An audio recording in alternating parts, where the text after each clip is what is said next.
শক্তির কোনো রকম কিন্তু ধ্বংস হয় না। কয়লাকে, কয়লাকে তুমি যখন জ্বালাবে, দেখো কয়লার মধ্যে কিন্তু শক্তি সঞ্চিত থাকে। সেই কয়লাকে যখন তুমি জ্বালাবে, ঠিক আছে? জ্বালানির কাজে ব্যবহার করবে, তখন সেই কয়লার থেকে যে তাপ নির্গত হবে, সেই তাপ কিন্তু আমাদের এই পৃথিবীর মধ্যেই কিন্তু দেখো প্ল্যাংটন কথার অর্থ হলো কিন্তু ঘুরে বেড়ানো। দ্বাদশ শ্রেণী ভূগোল 3rd সেমিস্টার। এই 3rd সেমিস্টারে থাকছে তোমাদের কিন্তু দেখো ভূগোলের এই জীবমণ্ডল অর্থাৎ ইউনিট 5 থেকে তোমাদের কিন্তু আজকে ডে 3, এই ডে 3 দিতে চলছে এবং এখানে কিন্তু রয়েছে তোমাদের সাজেশন আনসার। তো দেখো এই 3rd সেমিস্টারের এমসিকিউ কোন কোশ্চেনগুলো তোমাদের গুরুত্বপূর্ণ হতে চলেছে তোমাদের জীবমণ্ডল থেকে। চলো এক এক ঝলক তোমরা দেখে নাও। প্রথম থেকে শেষ পর্যন্ত দেখলে তোমরা কি হয় বলো তো, ভিডিওটি কমপ্লিট করলে তোমাদেরও ক্ষেত্রে সুবিধা হয়।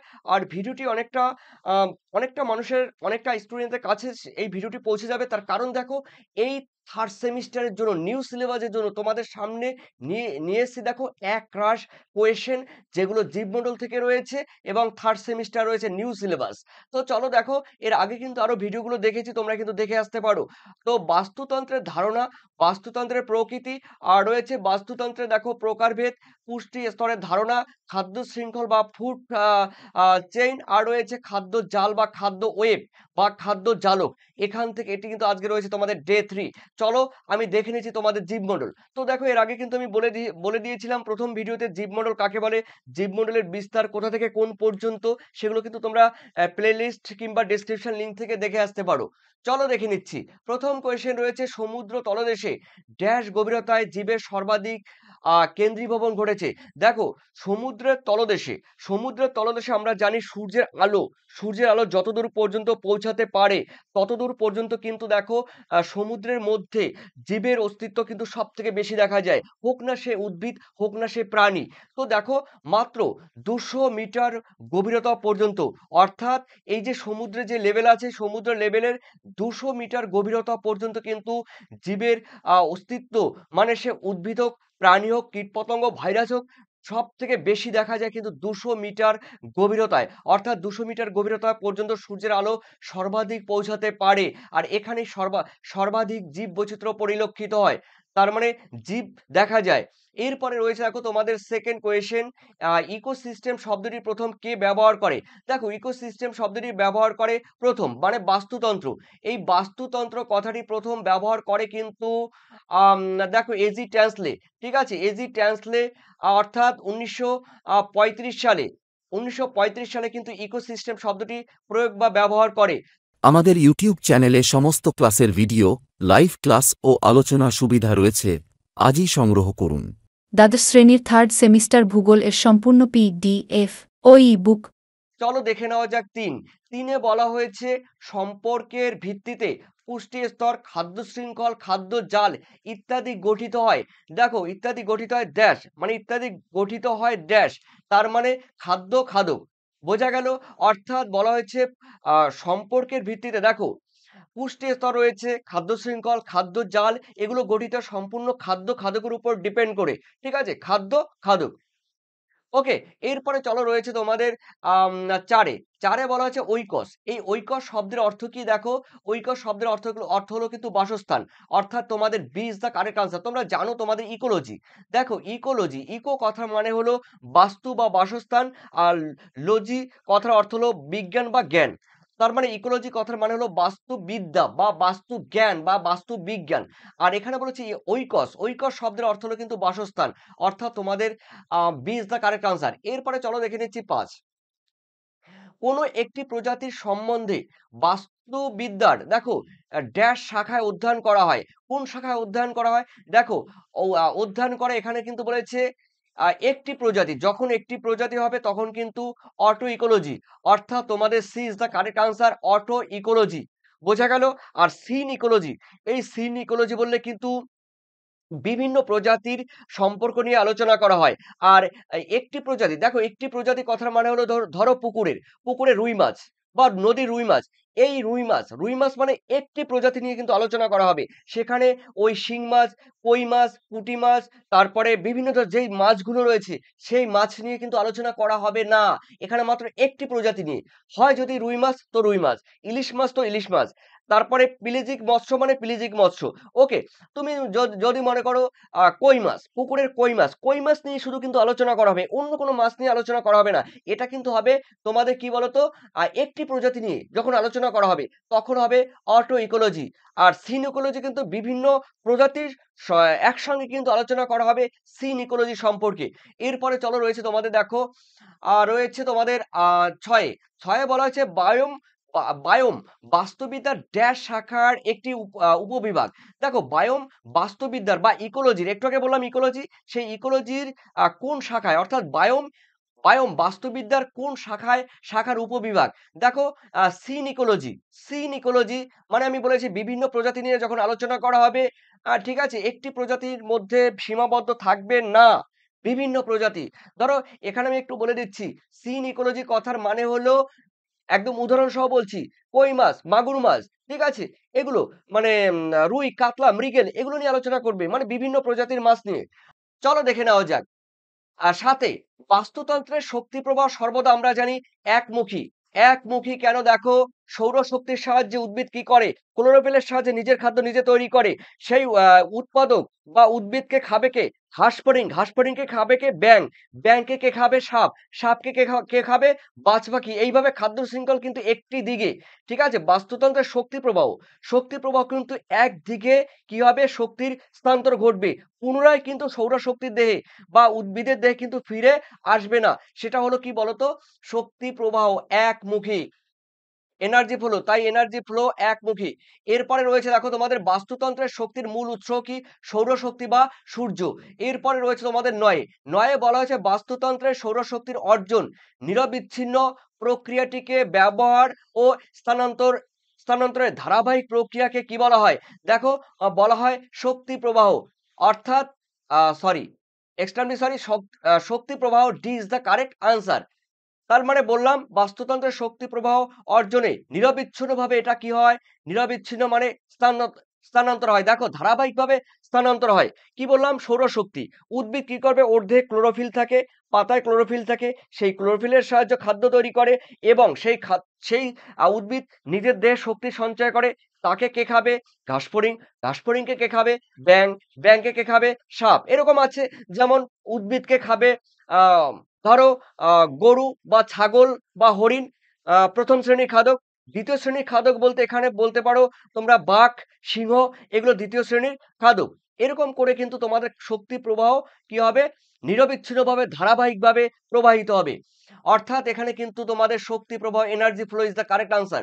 এরপরে 10-এ রয়েছে শক্তিকে সৃষ্টি বা ধ্বংস করা যায় না, এরূপ থেকে অন্য মানে এক রূপ থেকে অন্য রূপে কি হয়, রূপান্তর হয়, ঠিক আছে, রূপান্তর হয়। অর্থাৎ শক্তির কিন্তু কোনো ধ্বংস হয় না, শক্তির কোনো রকম কিন্তু ধ্বংস হয় না। কয়লাকে কয়লাকে তুমি যখন জ্বালাবে, দেখো কয়লার মধ্যে কিন্তু শক্তি সঞ্চিত থাকে। সেই কয়লাকে তখন যখন তুমি জ্বালাবে, ঠিক আছে, জ্বালানির কাজে ব্যবহার করবে, তখন সেই কয়লার থেকে যে তাপ নির্গত হবে, সেই তাপ কিন্তু আমাদের এই পৃথিবীর মধ্যেই কিন্তু কি থাকবে বলতো, পৃথিবীর মধ্যেই স্প্রে হয়ে থাকবে। কিন্তু সেই শক্তির কখনো কিন্তু ধ্বংস হয় না, অর্থাৎ শক্তির সৃষ্টি কিংবা ধ্বংস কোনোটিই হয় না। অর্থাৎ এক রূপ থেকে অন্য রূপে কি হয়, রূপান্তর হয় মাত্র। ওকে, তার মানে কিন্তু B is the correct answer. এরপরে রয়েছে দেখো তোমাদের 11তে বলা হয়েছে জীবের প্রয়োজনীয় অজৈব উপাদান। দেখো অজৈব উপাদান বলেছে কিন্তু পরিবেশ থেকে জীবদেহে, জীবের অজৈব উপাদান কি করে বলতো, পরিবেশ থেকে।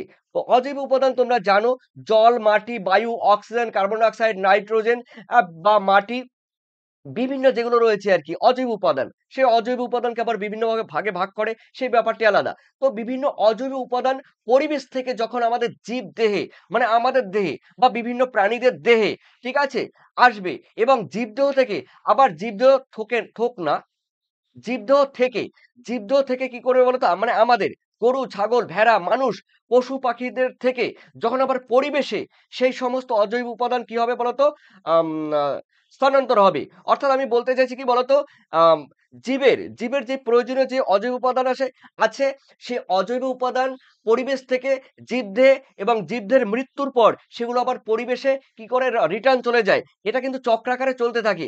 একে কিন্তু বলা হয় জৈব ভূ রাসায়নিক চক্র, বায়ো জিও কেমিক্যাল সাইকেল। দেখো, বায়ো জিও কেমিক্যাল সাইকেল অর্থাৎ এ ইজ দ্য কারেক্ট আনসার। এরপরে দেখে নিচ্ছি তোমাদের 12তে বলা হচ্ছে লোটিক ও লেন্টিক হলো কি? দেখো, লোটিক ও লেন্টিক হলো কি? সাধু দেখো স্বাদু জলের স্বাদু জল। অর্থাৎ এখানে বলা যাবে দেখো আ লোটিক আর লেন্টিক না lentic, sorry, extremely sorry, lentic. দেখো, লোটিক আর লেন্টিক হলো ড্যাশ বাস্তুতন্ত্রের উদাহরণ। এটি কিন্তু স্বাদু জলের বাস্তুতন্ত্রের উদাহরণ। আর লোটিক আর লেন্টিক কিন্তু আলাদা আছে, সেটা আমি বলে দেব। দেখো, একটি মানে স্থির জলের বাস্তুতন্ত্র আর প্রবাহমান জলের বাস্তুতন্ত্র। চলো, দেখো এই ধরনের ভিডিও তোমরা তোমরা যদি পেতে চাও, মানে পিডিএফ, এই পিডিএফ দেখো তো, তোমরা যারা নিতে চাও, তোমাদের কিন্তু মোবাইলে যে হোয়াটসঅ্যাপ রয়েছে সেই হোয়াটসঅ্যাপে কিন্তু সম্পূর্ণ তোমরা কিন্তু উত্তর সহ পিডিএফ পেয়ে যাবে। আর থার্ড সেমিস্টারের জন্য ভূগোলে যেহেতু তোমরা পরীক্ষা দেবে, থার্ড সেমিস্টারের জন্য সম্পূর্ণ পিডিএফ। এই পিডিএফ এর মানে বৈশিষ্ট্য কি বলতো? বৈশিষ্ট্য বা ক্যারেক্টার হলো প্রত্যেকটি অধ্যায় থেকে কিন্তু খুঁটিয়ে খুঁটিয়ে প্রশ্ন করা হয়েছে উত্তর সহকারে। ঠিক আছে? উত্তর সহ প্রত্যেকটি অধ্যায় থেকে কোনো জায়গা থেকে কিন্তু বাদ যায়নি, এবং যেগুলো প্রশ্ন আসবে। দ্বিতীয়ত, এই পিডিএফ তোমরা যারা নেবে হোয়াটসঅ্যাপে পাবে, আর হোয়াটসঅ্যাপে যারা পাবে সেই হোয়াটসঅ্যাপ থেকে তোমরা ডাউনলোডও করতে পারবে। তৃতীয়ত, তোমরা কিন্তু জেরক্স করে নিতে পারবে। ঠিক আছে? আর অথবা ডাউনলোড করে মোবাইলেও পড়তে পারবে। কোনো প্রবলেম নেই তোমাদের। তো 13, দেখো অবশ্যই সরি, নিতে গেলে কিন্তু 7890404016 এই নম্বরে হোয়াটসঅ্যাপ করবে যারা নেবে। তাদের জন্য কিন্তু দেখো 115 এই টাকা কিন্তু পেমেন্ট করলে তোমরাই কিন্তু অবশ্যই দেখো এই পিডিএফ তোমরা নিতে পারবে। দেখো, একটা পিডিএফ, এক একটা সেট, এই এক একটা মানে অধ্যায় আ খুঁটিয়ে খুঁটিয়ে প্রশ্ন করা, টাইপ করা অনেক সময় লেগেছে। সুতরাং দেখো, যারা নেবে তারাই কিন্তু হোয়াটসঅ্যাপে যোগাযোগ করবে। ওকে? তোমাদের সঙ্গে যেন বেশি কথা না বলতে হয়, যেটা বললাম সম্পূর্ণ আমি ভিডিওতে বলে দিয়েছি। টোটাল কিন্তু এই পিডিএফ তোমরা হোয়াটসঅ্যাপে পেয়ে যাবে প্রত্যেকটি অধ্যায় থেকে। ওকে, চলো দেখে নেওয়া যাক। মস, দেখো মস, লাইকেন, তারপরে অকাস্টল, মানে কাস্টল নয়, অকাস্টল উদ্ভিদ প্রভৃতি দেখা যায় ড্যাশ বাস্তুতন্ত্রে। অকাস্টল মানে দেখো আম, জাম, কাঁঠাল এগুলো কিন্তু কাস্টল। আর এখানে বলছে অকাস্টল। ঠিক আছে? কাস্টলহীন উদ্ভিদ দেখা যায় কোথায়? দেখো, দেখা যায় তুন্দ্রা অঞ্চলে। দেখো, তুন্দ্রা অঞ্চল জানো তোমরা কানাডার কানাডার উত্তরাংশ, তারপরে আলাস্কার উত্তরাংশ বলতে পারো, তারপরে নরওয়ে, সুইডেন, ডেনমার্ক বলতে পারো। তারপর রয়েছে গ্রিনল্যান্ডের দক্ষিণাঞ্চল বলতে পারো, রাশিয়ার উত্তরাঞ্চল বলতে পারো। এগুলো কিন্তু তুন্দ্রা অঞ্চল। এই তুন্দ্রা অঞ্চলে মানে প্রচন্ড ঠান্ডা, মানে বছরের 9 মাস কি থাকে বলতো? 9 মাস। 9 মাস তাপমাত্রা কিন্তু প্লাস থাকে। ঠিক আছে? বলতে পারো তাপমাত্রা 50 ডিগ্রি সেন্টিগ্রেডের উপরে থাকে। আর 3 মাস তাপমাত্রা কিন্তু -10 ডিগ্রি, কিংবা কখনো 10 ডিগ্রিতে প্লাস 10 ডিগ্রিতে চলে আসে। কিন্তু বেশিরভাগ সময় গরমকালেও কিন্তু তাপমাত্রা মাইনাসে থাকে। বুঝতেই পারছো? তো সেই তাপমাত্রা যুক্ত অঞ্চলে কিন্তু মস, লাইকেন, ফার্ন এগুলো এই ধরনের উদ্ভিদ জন্মায়। আমাদের ইউটিউব চ্যানেলে সমস্ত ক্লাসের ভিডিও, লাইভ ক্লাস ও আলোচনা সুবিধা রয়েছে। আজই সংগ্রহ করুন। দ্বাদশ শ্রেণীর থার্ড সেমিস্টার ভূগোল এর সম্পূর্ণ পিডিএফ ও ই-বুক। ঠিক আছে? সেটি কিন্তু তুন্দ্রা অঞ্চলে। চিত্র এঁকে দিলে তোমরা বুঝতে পারতে। চিত্র কোথায় দেখা যায়, বিশ্বের কোথায় কোথায় দেখা যায়, তো অনেকটা টাইম লাগবে। স্বাদু জলের বাস্তুতন্ত্র ড্যাশ প্রকার। স্বাদু জলের বাস্তুতন্ত্র দেখো আপাত দৃষ্টিতে 2 প্রকার স্বাদু জলের বাস্তুতন্ত্র। ওকে, তো দেখো এরপরে রয়েছে স্বাদু জলের বাস্তুতন্ত্র, মানে মিষ্টি জলের বাস্তুতন্ত্রকে আমি কি বিভিন্ন ভাগে ভাগ করতে পারি।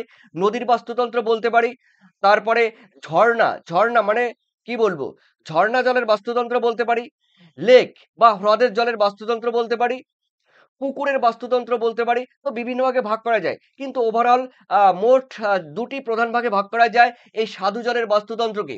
এরপরে রয়েছে তোমাদের দেখো 15তে বলা হয়েছে লোটিক বাস্তুতন্ত্র কি।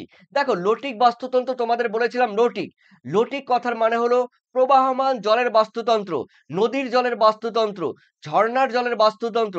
এই লোটিক, দেখো এই লোটিক কথাটা কিন্তু আমিও মাঝে মাঝে গুলিয়ে যাই। এই লোটিক এই লটিক কথাটি কিন্তু আমিও মাঝে মাঝে গুলিয়ে যাই। তার মানে লটিক হলো প্রবাহমান জলধারা, নদীর জলে প্রবাহমান জল, ঝর্ণার জলের প্রবাহমান জল। এগুলো কি বলতো? আমি বলতে পারি খালের। সব খালে দেখো জল কিন্তু সবসময় যে প্রবাহিত হয় তা না। কিন্তু মেইনলি তোমরা নদী, ঝর্ণা এগুলো করবে। তার মানে লটিক এগুলো কিন্তু জল স্থির নয়। ঠিক আছে? আর লেন্টিক কথার মানে হলো পুকুর। পুকুরের জল কিন্তু স্থির। ঠিক আছে?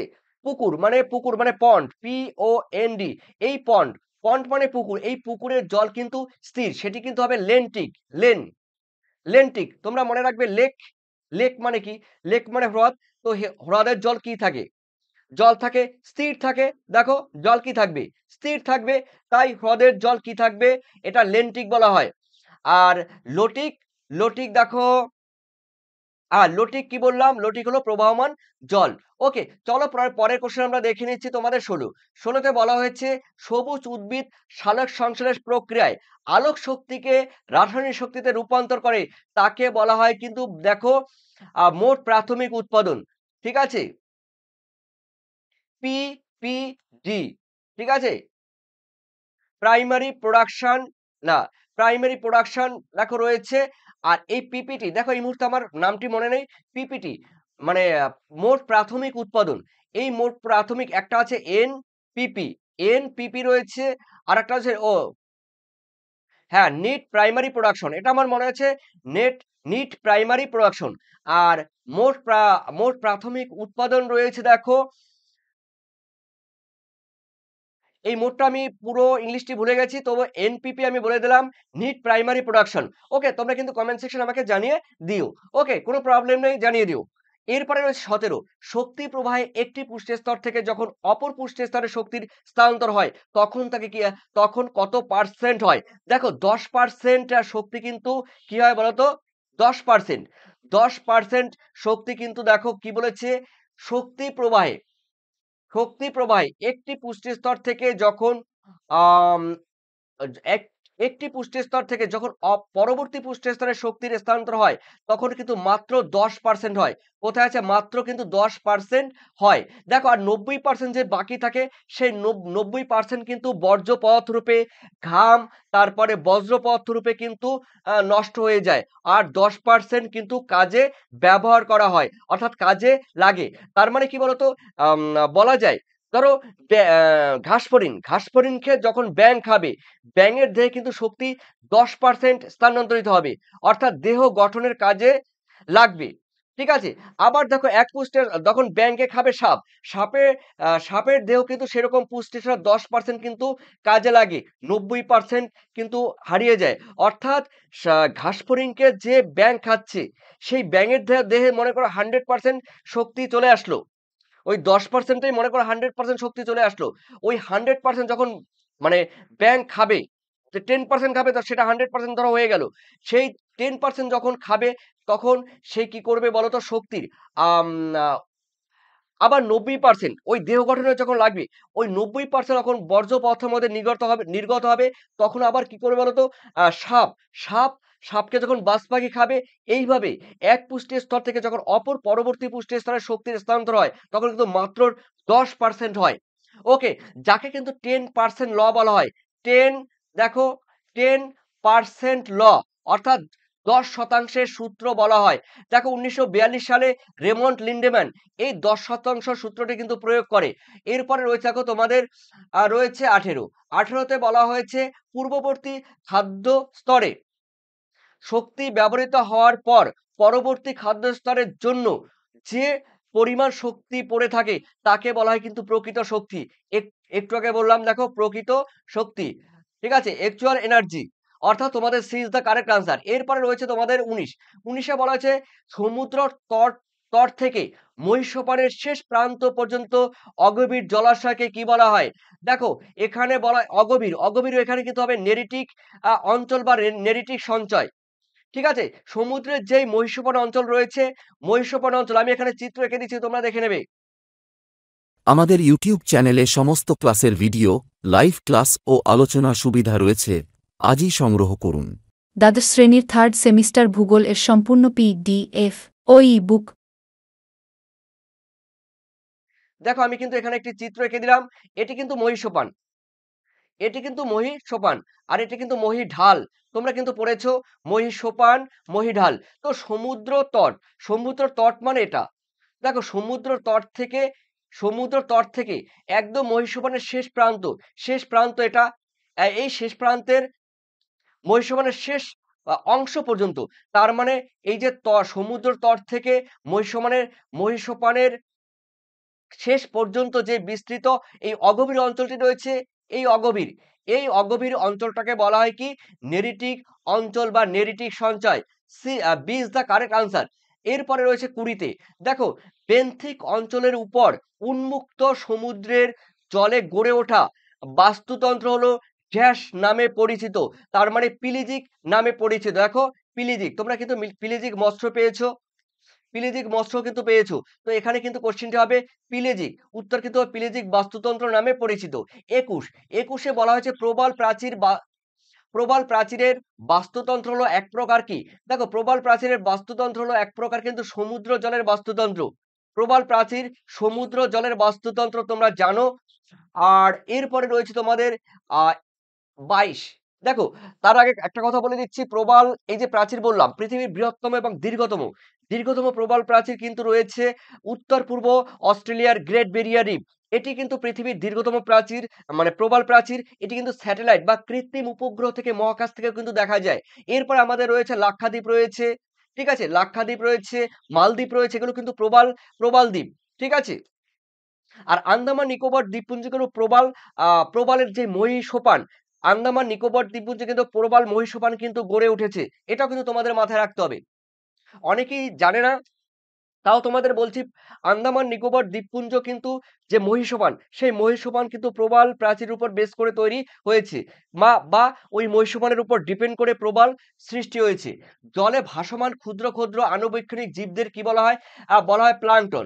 দেখো প্লাঙ্কটন কথার অর্থ হলো কিন্তু ঘুরে বেড়ানো, সমুদ্রের জলে ঘুরে বেড়ানোকে বলা হয় প্লাঙ্কটন। তার মানে প্লাঙ্কটন দু প্রকার, একটি হলো ফাইটোপ্লাঙ্কটন বা উদ্ভিদ প্লাঙ্কটন বা উদ্ভিদ প্লাঙ্কটন, আর একটি রয়েছে দেখো তোমাদের প্রাণী প্লাঙ্কটন। এই প্রাণী প্লাঙ্কটনকে ইংলিশে বলা হয় জো প্লাঙ্কটন। তোমরা জানো চিড়িয়াখানা রয়েছে, চিড়িয়াখানা তার মানে প্রাণী দেখতে যাও, তার মানে প্রাণী প্লাঙ্কটন। আর রয়েছে উদ্ভিদ প্লাঙ্কটন, এগুলো কিন্তু সবই প্লাঙ্কটনের উদাহরণ। আর এই প্লাঙ্কটন কথার মানে একটু আগেই বললাম, ঘুরে বেড়ানো। এরপরে 23, জলাশয়ের তলদেশে মাটিতে যে সমস্ত সামুদ্রিক জীবগোষ্ঠী বসবাস করে তাদের কিন্তু বলা হয় বেন্থস, ঠিক আছে।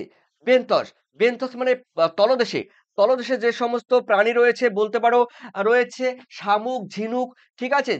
শামুক, ঝিনুক, প্রবাল, স্পঞ্জ, এগুলো কিন্তু বেন্থস, এগুলো কিন্তু জলের তলায় বসবাস করে। আর ঠিক আছে, আর নেকটন তো তোমরা জানো, বিভিন্ন ধরনের মাছ, চিংড়ি, এগুলো কিন্তু দেখো কি বলতো, এগুলো হলো স্বাধীনভাবে সাঁতার কেটে ঘুরে বেড়ায়, তাকে বলা হয় নেকটন। আর বেন্থস, শামুক, ঝিনুক, প্রবাল, স্পঞ্জ, এগুলো কিন্তু স্বাধীনভাবে সাঁতার কেটে ঘুরে বেড়াতে পারে না, এগুলো পুকুরের তলদেশ দিয়ে কিন্তু চলাচল করে। ওকে, এরপরে চলো রয়েছে তোমাদের 25 রয়েছে পুকুর ও খালের বাস্তুতন্ত্র হলো কি কৃত্রিম বাস্তুতন্ত্রের উদাহরণ।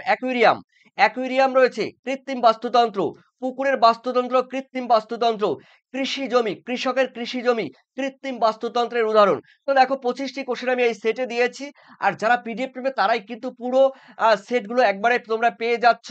আর বাকি সেটগুলো তোমরা অবশ্যই পরপর কিন্তু তোমরা পেয়ে যাবে। আর তোমাদের মূল্যবান কমেন্ট সেকশনে জানিয়ে দিও। বাকি ভিডিও কিন্তু ডেসক্রিপশন লিংক কিংবা প্লে লিস্ট থেকে তোমরা দেখে আসতে পারো, খাতায় টুকতে পারো ভিডিও দেখে। না হলে কিন্তু তোমাদের অবশ্যই বিকল্প রাস্তা পিডিএফ, ঠিক আছে। আর তোমাদের মূল্যবান এবং তোমাদের যে প্রবলেমগুলো রয়েছে সেই প্রবলেমগুলো কিন্তু আমাকে অবশ্যই তোমরা ডেসক্রিপশন, মানে তোমাদের কমেন্ট সেকশনে তোমরা জানিয়ে দেবে। তোমাদের জন্য কমেন্ট বক্স, মানে কমেন্টের জায়গা তোমাদের জন্য খোলা রয়েছে। মূল্যবান কমেন্ট, ওর উপর বেস করে কিন্তু আমি তোমাদের ভিডিও দেওয়ার চেষ্টা করব। আর অবশ্যই তোমাদের এই ভিডিওগুলো কিন্তু সম্পূর্ণ ফাইনাল পরীক্ষার জন্য, এটা মাথায় রাখবে। ধন্যবাদ, দেখা হচ্ছে পরবর্তী ভিডিওতে। Thank you.